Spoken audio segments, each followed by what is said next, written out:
నమస్తే, welcome to our channel. నేను సిరి. జగన్మోహన్ రెడ్డి గారు నిన్న ప్రెస్ మీట్లో చూసినట్టయితే కొన్ని కీలక వ్యాఖ్యలు చేశారు రాజధాని మీద. అట్లనే రాజధాని రైతుల మీద కూడా మాట్లాడడం జరిగింది. అట్లనే భూసేకరణ గురించి కూడా మాట్లాడడం జరిగింది. సో వీటన్నిటి మీద స్పందించడానికి ఈరోజు మనతో పాటు ఉన్నారు ప్రముఖ రాజకీయ విశ్లేషకులు కేఎస్ ప్రసాద్ గారు. నమస్కారం సార్. నమస్తే. సార్, నిన్న చూసుకున్నట్టయితే జగన్మోహన్ రెడ్డి గారు ఏపీ రాజధాని మీద మళ్ళీ అంటే ఒకసారి ప్రెస్ మీట్లో మాట్లాడడం జరిగింది. గతంలో ఒప్పుకున్నారు, కానీ ఇప్పుడు మళ్ళీ దానికి వ్యతిరేకిస్తున్నట్టుగా తను వ్యాఖ్యలు ఉన్నాయి. అండ్ అట్లనే రాజధానికి ఏదైతే భూసేకరణ దాంట్లో రైతుల గురించి కూడా మాట్లాడడం జరిగింది. సో వీటన్నిటిని మళ్ళీ ఎలా చూడాలంటారు సార్? అంటే ఈ తపెల ఛానళ్ళకి బుద్ధి జ్ఞానం అనేది పూర్తిగా కొరవడిపోయింది. అక్కడ ఏం జరుగుతుందో దాని తీవ్రత, దాని మీద వస్తున్న డిసెంటు, అక్కడ రైతులు పడుతున్న మానసిక వేదన ఇవన్నీ గమనిస్తున్నప్పుడు, ఇప్పుడు మన చేతిలో 10 రూపాయలు ఉన్నప్పుడే 100 రూపాయల కష్టం కనబడుతున్నప్పుడు 100 రూపాయలది 500 రూపాయలు అప్పు చేసి దాంతో కష్టాలు ఎలా ఉంటాయో ఫోర్కాస్ట్ చేయడం అప్పటి రావాలి. విజనరీ లీడర్ అని చెప్తారు కదా చంద్రబాబు నాయుడు గారు. ఆయన ఆలోచించి మాట్లాడాల్సిన విషయం ఏంటి? ఈ 34,000 ఎకరాల్లో మనం ఏదో ఒకటి చేసి బయటపడాలని ఆలోచిస్తావా, ఇంకా దానికి దగ్గర ఇంకో 1,00,000 ఎకరాలు భూమికి సేకరించి దాంతో జీవితాలు పణంగా పెడదామనా? దీనికే 1,00,000 కోట్లు కావాలని చెప్తున్నారు పక్కన. మీరు ఇంకొంత ల్యాండ్ ఎక్విజిషన్ జరిగితే ఇంకో 1,00,000 కోట్లు, అంటే టోటల్ 2,00,000 కోట్లు అప్పులు చేసి ఏం కడదాం అనుకుంటున్నారు? ఏ ప్రభుత్వం బిల్డింగ్లు కడతారు అక్కడ? ఫస్ట్ ఆఫ్ ఆల్ చెప్పండి. ప్రభుత్వం ఇంకెంతకన్నా ఏం కడుతుంది? మీ కళల సోదాలు కట్టుకోవడానికి కాదు కదా. ఇప్పుడు జగన్మోహన్ రెడ్డి నీ సచివాలయం అస్సలు బాగోలేదు, నేను వచ్చిన తర్వాత కొత్త కడతాను, అలాంటి తింగర మాటలు మాట్లాడుతుంది వీళ్ళే. అలాంటి మాటలు ఆయన ఏం మాట్లాడలేదు. ఏది ఉంటే అది కలింకాటి కలో గంజో అక్కడే కూర్చొని పని చేసుకుందాం అనుకుంటాడు. పని చేసాడు కూడా ఆయన. వీళ్ళు అనవసరంగా రచ్చ చేసుకొని పనికిమాలిన చెత్త చెదారం అంతా డంప్ చేశారు. ఇప్పుడు ఆయన మాట్లాడింది ఏంటంటే ఇంకా ల్యాండ్ ఎక్విజిషన్కి వెళ్తున్నారు, అది రైతుల యొక్క కన్సెన్సస్ లేవు. సిఆర్డి అధికారులు మంచి ప్లాట్లు కొట్టి ఇవ్వాల్సే బాధ్యత వాళ్ళు తీసుకోకుండా వాళ్ళు లంచాలు మరుగడ్డారు. దీనివల్ల రైతులు తీవ్రంగా మానసిక వ్యతలు అనుభవిస్తున్నారు. పైపచ్చి మన రాష్ట్ర ఖజానాకి ఇబ్బడిముబ్బడిగా అప్పులు చేసి ఈ అప్పులతో ఈ రాజధాని కట్టి ప్రజల సంక్షేమం కానీ, ప్రజల అభివృద్ధి కానీ, ప్రజలకి ఏ విధంగానూ ముందుకు తీసుకెళ్ళడానికి నిస్సహాయతను తెలియజేస్తూ ఈ రాష్ట్ర రాజధాని మీద డబ్బులు తగలబెట్టడం సముచితం కాదు.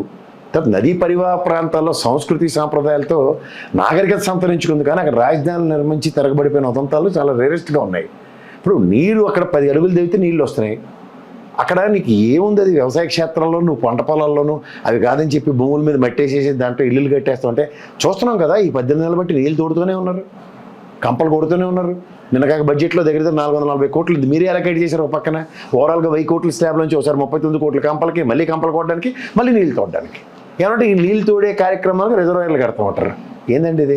అంటే వాళ్ళు చెప్పేది ఏంటంటే ఇప్పుడు హైదరాబాద్కి అయితే వరదలు రావట్లేదా, మునిగట్లేదా, ఎందుకు అమరావతిని మాత్రమే దాన్ని హైలైట్ చేసి చూపెడుతున్నారని చెప్పేసి మాట్లాడుతున్నారు. సరే అండి, హైదరాబాద్ ములిగింది, నేను ఒప్పుకుంటా. మణికొండ ములిగింది, కూకట్పల్లి ములిగింది, మీరు ఏవో 4 పేర్లు చెప్పండి, అన్నీ ములిగానే ఒప్పుకుంటా.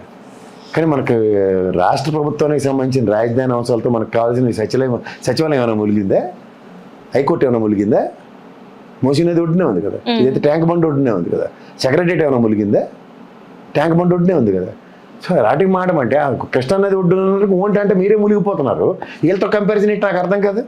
ఏమైనా అర్థం ఉంటుంది వీళ్ళకి మాట్లాడుతుంది దానికి? అంటే జగన్మోహన్ రెడ్డి గారు మూడు రాజధానులు అన్నారు, కానీ ఆయన హయాంలో ఒక్కసారి కూడా ఒక్క రాజధాని కూడా ఇంతవరకు నిర్మించలేదు కదా. తను వైజాగ్ ఎవరు నిర్మిస్తారమ్మా? కడుపు కన్నం తిన్నాడు వాళ్ళు. అందుకే అలా తెపేల ఛానల్ అంటారు. ఇప్పుడు ఆర్థిక క్యాపిటల్ భారతదేశానికి ఏదంటే ఫైనాన్షియల్ క్యాపిటల్, ఇంగ్లీష్ పదం కూడా ముంబై అంటారు. అంటే ముంబైలో రాజధాని నిర్మించేస్తున్నారని అర్థమా? ద మోస్ట్ ఫైనాన్స్ రెవెన్యూ స్టేట్కి, కంట్రీకి ఎక్కడి నుంచి వస్తున్నాయని దాని మీద ప్రాస్పెక్టివ్గా that is a financial hub లేదా ఫైనాన్షియల్ క్యాపిటల్ మాడతారు. అర్థమైనడికి చెప్పొచ్చు. ఆయన ఏం మాట అన్నా టీకా తాత్పర్యాలతో వీళ్ళకి నచ్చినంగా అనుగుణంగా అమరావతి రైతులు చూసారు. జగన్మోహన్ రెడ్డి వస్తే మళ్ళీ రైతులు ముంచేస్తాడు, జగన్మోహన్ రెడ్డి వస్తే రాజధాని కడ్డు, ఇదే సోది కబుర్లు చెప్పుకుంటే కాలక్షేపం చేస్తారు వాళ్ళు. ఎవరికి చెప్తారు ఇవన్నీ? అసలు మీరే ఒక పక్క నిన్న కాక మనం మీరు లాస్ట్ వీక్ పేపర్లు చదువు, దిక్కుమాల పేపర్లు నేనైతే చదవను, కానీ ససవేదాలు రాసి దిక్కుమాల రాతలు చూడు. రైతులకు ప్లాట్లు కొట్టి ఇవ్వట్లేదని సిఆర్డి అధికారులు దౌర్భాగ్యాలు, దాష్టికాలు, ఈ నారాయణతో ఏదీ కాదన్న విషయం, శ్రవణేమో కోర్టుకెళ్ళమన్న విషయాలు ఇవన్నీ వాళ్ళు రాసినవే కదా. ఆ గ్రామ సభలు ఏవైతే పెడుతున్నారో వాటి అన్నిటి దగ్గర దొల్లగొట్టి దోప వేస్తున్నారు కదా వీళ్ళకి. వాళ్ళకి చూపించడానికి ఇది రాదు. రైతులు ఎలా తెలియజేస్తున్నారు తెలుసా? రీసెంట్ ముందు ఆ 34,000 ఎకరాల పరిస్థితి ఏంటో చెప్పండి. ఇప్పుడు నేను ఇంకో మాట చెప్తాను. 104 ఎకరాల దగ్గర అసైన్డ్ ల్యాండ్స్ తీసుకున్నారు. ఇది కొత్తగా ఎక్విజిషన్ దాంట్లో 3,400 ఎంతో దగ్గర ఉంది, దగ్గర 3,000 దగ్గర 4,000 ఎకరాలు అనుకో. ప్రభుత్వ పరంగా అసైన్ ల్యాండ్లు తీసుకుంటున్న దగ్గర దీని మీద ఫస్ట్ పేజ్లో దీన్ని కన్స్ట్రక్షన్ చేసి చూపించండి, ప్రభుత్వం ఇది కడుతుంది. ఇది కట్టిన తర్వాత కూడా దీనికి కావాల్సింది ఇంకా బ్రహ్మాండం. ఆ 4,000 ఎకరాలు ఇంటర్నేషనల్ ఎయిర్పోర్ట్ కట్టండి. మీరు ఏదో కథ చెప్తున్నారు కదా, కొత్త కథ, ఎవరికి అనుమానం రాకుండా. ఇక్కడ భోగపురం ఎయిర్పోర్ట్కి 2,500 ఎకరాలే కదా, తీసుకోండి. 4,000 ఎకరాలు ఇంటర్నేషనల్ ఎయిర్పోర్ట్ ఇనిషియేట్ చేయండి, చూద్దాం. చుట్టుపక్కల ఎవరి కోసం ఎవరు చూద్దాం. అప్పుడు వీళ్ళ చేతిలో ఏం లేదు, ఓన్లీ టపాచుపుత్రులు కబుర్లు చెప్పుకొని కాలక్షేపం చేస్తుంటారు. నారాయణకి ఏమీ తెలీదు, దోచుకోవడం తప్ప. కానీ అదే నారాయణ గారు చెప్తున్నారు కదా, కావాలనే జగన్మోహన్ రెడ్డి గారు అక్కస్సుతోనే విషయం కక్కుతున్నారు రాజధాని మీద అని చెప్పేసి మాట్లాడుతున్నారు. మరి నేను నీళ్ళు తోడుతానన్నది నేను చెప్పానా, నారాయణ చెప్పాడా? కంపలు కొడుతున్నాను చెప్పింది నారాయణ చెప్పాడు, నేను చెప్పానా, జగన్మోహన్ రెడ్డి చెప్పాడా? మళ్ళీ బడ్జెట్లోంచి 400, మన స్టేట్ ఎక్స్చెక్కర్ నుంచి 450 కోట్లు అలొకేట్ చేయించుకుని నీళ్ళు తోడుతుంది నేనా, నారాయణ గారా, లేదా జగన్మోహన్ రెడ్డి? ఎవడు విషయం కక్కుతున్నారు? మీరు చేసిన దిక్కుమాల పనులు మేము చెప్తుంటే ఆఖరికి మీకు నచ్చపోయి రాజధాని మీద విషం చుమ్ముతారంటే నీళ్ళు తోడుకోవాల్సిన దౌర్భాగ్యం మీకు ఎందుకు వచ్చింది? గవర్నమెంట్లో మీరు మున్సిపల్ శాఖ ఇస్తే నీళ్ళు తోడుకోనే శాఖ మీది. ఎందుకు తోడుతున్నారు మీరు అసలు? ఫస్ట్ ఆఫ్ ఆల్ నీళ్ళు ఎందుకు తోడవలసి వస్తుంది?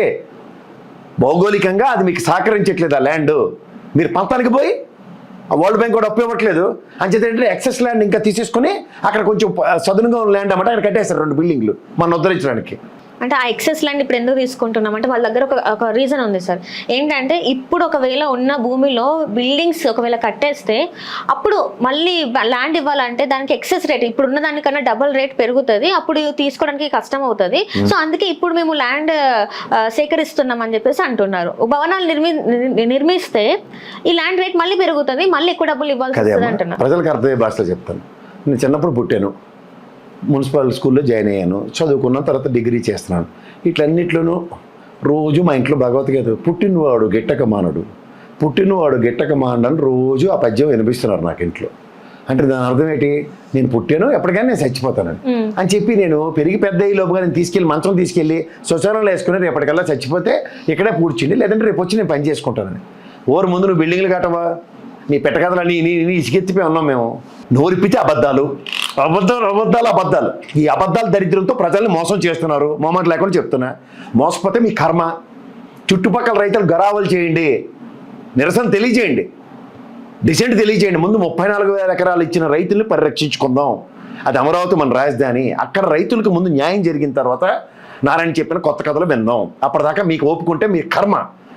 ఇది 3.5 సంవత్సరాలు ఈ ప్రభుత్వం, తర్వాత ఎలక్షన్ వస్తుంది, మళ్ళీ రావచ్చు, రాకపోవచ్చు. రాకపోయినప్పుడు పరిస్థితి ఏంటో ఆలోచించుకోండి, వస్తే పరిస్థితి ఆలోచించుకోండి. ఈ 2 వేరీ చేసుకోవాల్సిన బాధ్యత మీ మీద ఉంది. ఏంటిది?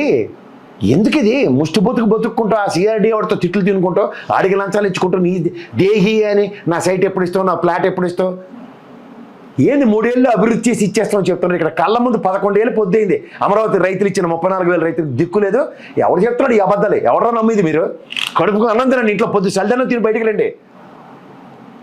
ఇంకిత జ్ఞానాలు పెరిగితే అబద్ధం మీరు చేయలేరు, మీ చేతకంతనం అమరావతి రైతులు ఇలా మాట్లాడండి. ఎవరు ఇంకో సమాధానం ఏమొస్తుందో చూద్దాం. మీకే చెప్తున్నాడు కోర్టుకు వెళ్ళమని. ముందు వెళ్ళిన కోర్టులో పరిస్థితి జరగమనండి. అరే ఏంది ఇది? ఎంత అన్యాయం! ఈ మధ్యలో జగన్మోహన్ రెడ్డి మాట్లాడారని పట్టుకుని దాని చుట్టూ గొంగరాలు చెప్పుకుంటారా? ముందు రైతులు ఎలా నిరసన తెలియజేస్తారు. మీకు పేమెంట్లు రాకపోతే మీరు రాస్తున్న దిక్కుమాల రాత్రి అయితే చూపించండి ఒకసారి ప్రజలకి. చూస్తారు కదా ప్రజలు. అంటే ఇక్కడ చూస్తుంటే అంటే చాలా వరకు వాళ్ళు మాట్లాడేది ఏంటంటే కోపంతో మాట్లాడుతున్నారు. అక్కడ రియల్గా జరుగుతున్న ప్రాబ్లమ్స్ ఏంటనే ఇంతవరకు రెక్టిఫై చేయడానికి వాళ్ళు ముందుకు ఎందుకు వస్తలేరు అంటారు అసలు? మరి రెక్టిఫై చేయడానికి వెళ్ళారు, సొల్యూషన్ ప్రాస్పెక్ట్ లేదమ్మా. వాళ్ళకి తక్షణం ప్లాట్లు కొట్టి ఇవ్వాలి, కరకట్ట రోడ్డు నిర్మించాలి, సీడ్ క్యాపిటల్ రోడ్డు నిర్మించాలి, ఇన్ఫ్రాస్ట్రక్చర్ ఇవ్వాలి. అవేవి ఇవ్వకుండా బొమ్మలు గ్రాఫిక్లు కిరసాలు అమ్ముకున్నాడు, ఛానల్ పేపర్ కూడా రాశాడు మొన్న. వాడికి సిగ్గు వచ్చిందంటే మనలాంటి ఎప్పటి నుంచి రావాలి? ఆఫ్టర్ ఆల్ వాడికి సిగ్గు వచ్చింది, మనకెప్పటి నుంచి రావాలి? నాకు పుట్టుకుతున్న సిగ్గు సరం మాన మర్యాదతో బతుకుతున్నాను నేను. ఊరుకుంటున్నావనా? కానీ చాలా మంది సపోర్ట్ చేస్తున్నారు కదా సార్. రాశావు కదా, సిగ్గుపడి రాశాడు మొన్న. ఇవన్నీ ఏంటి? గ్రాఫిక్స్కే పరిమితం అవుతున్నాయి, కంప్యూటర్ డిజైన్లకే పరిమితం అవుతున్నాయి. మేము చెప్తుంది అదే కదా. యారు చెప్తే ఇన్న సొంపగా ఉందా మీకు?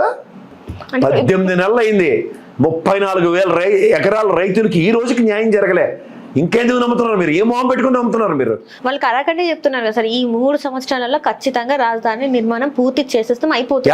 ఎలా చేస్తారు చెప్పమని ఫస్ట్. 15,000 కోట్లు వరల్డ్ బ్యాంక్ ఇస్తున్నాడు, ఒకేసారి ఇవ్వట్లే. వీళ్ళు ఎలకేట్ చేసిన నీళ్ళు తోటడానికి సరిపోతున్నాయి. యాని తెస్తున్నారు డబ్బులు? ఎందుకు 50 అంతస్తులు టవర్లు మాకు ఎవరిని బుర్రలు వేసుకొట్టుకోవడానికి? ఆల్రెడీ భవనాలన్నీ అయిపోయి కలెక్టర్కి సంబంధించిన న్యాయవాదులకు సంబంధించిన అది ఎప్పుడమ్మా భూమి పుట్టక్క నుంచి మొదలెట్టారు.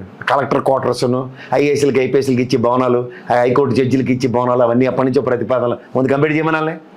2 ఏళ్ళు అయింది. ఎవడా కాంట్రాక్టర్ ఎక్స్ట్రా రేట్లు కూడా దొబ్బెట్టారు కదా, ఎలాంటి వాడికి కాలకేను, షాపూర్జీ పలంజీ గడికి కాలకేను, బ్లాక్ లిస్ట్ ఎదవలకు కూడా తీసుకెళ్ళి దబ్బెట్టారు కదా డబ్బులు. కట్టడానికి సస్తున్నారా? నీళ్ళు తోడుకోలేక సస్తున్నారు అక్కడ. నీళ్ళు ఒకటేనా సార్ ప్రాబ్లం అక్కడ? అంటే మునిగిపోతుంది. విట్టి కాలేజీ కట్టారమ్మా, ఒకసారి వెళ్ళి చూడాలి గ్రౌండ్ లెవెల్కి ఎంత హైట్ లేపి కట్టాడు. అలా ఏదైనా భవనాలు కట్టిన ఉదంతం చూపించమని ఎవరు వీళ్ళందరికీ ఇంజనీరింగ్లు టెక్నాలజీలు ఇచ్చారు. వెళ్ళి ఒకసారి మీ ఛానల్ తరఫున ఒకసారి కెమెరా పట్టుకెళ్ళి కంపలు ఎలా కొట్టారు, కొప్పలు ఎలా వేసారు, నీళ్ళు ఎలా తోడుకొని వస్తారో ఒకసారి వీడియోలు తీసి చూపించండి ప్రజలకి. ఆ దిక్కుమాల ఛానల్ ఎలాగో సిగ్గులేని సన్నాసగాలు ఎలాగో చూపించారు, మీరు చూపించండి. మీరు అటు వాళ్ళు వెళ్ళి అప్పటికైనా సిగ్గు వస్తుందేమో తెలుస్తుంది. హలో, తెలుగు రాజ్యం ఛానల్ చూస్తున్నారా? సామాజిక రాజకీయ జీవన చిత్రణే తెలుగు రాజ్యం. అతిశయోక్తులు అసత్యాలు ఉండవు. రాజకీయ కోణం కాదు, ప్రజా కోణమే కొలబద్ద. తెలుగు రాజ్యం వీక్షణ మీ ఉత్తమ అభిరుచికి నిదర్శనం.